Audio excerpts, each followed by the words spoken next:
you're an admirer of Eric Neumann and of Yes. Carl Jung. Yeah, and that's, the Neumann connection is really interesting because I think he's a bloody genius.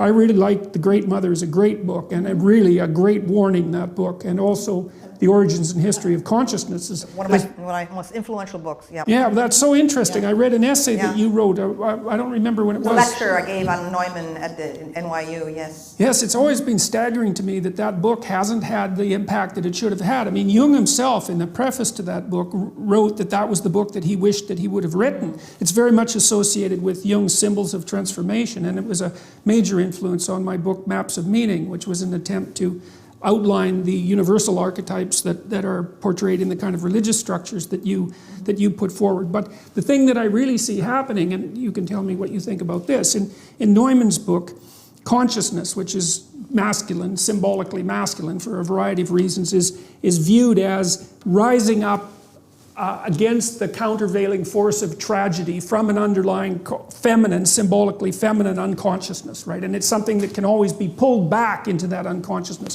That would be, the microcosm of that would be the Freudian Oedipal mother familial dynamic, where the mother is so over protective and all-encompassing that she interferes with the development of the competence, not only of her sons, but also of her daughters, of her children in general.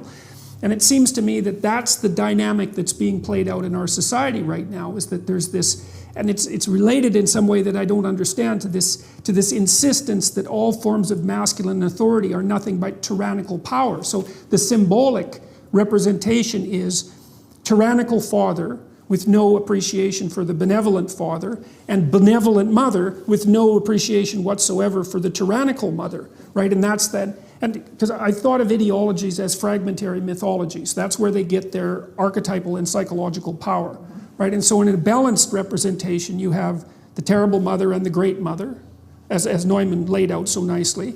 And you have the terrible father and the great father. So that's the fact that culture mangles you half to death while it's also promoting you and developing you. You have to see that as balanced. And then you have the heroic and adversarial individual. But in the postmodern world, and this seems to be something that's increasingly seeping out into the culture at large, you have nothing but the tyrannical father, nothing but the destructive force of masculine consciousness, and nothing but the benevolent great mother. And it's an appalling ideology, and it seems to me that it's sucking the vitality, which is exactly what you would expect symbolically. It's sucking the vitality out of our culture. You see that with the increasing demolition of young men, and not only young men, in terms of their academic performance, which, like, they're falling way behind in elementary school, way behind in junior high, and bailing out of the universities like mad.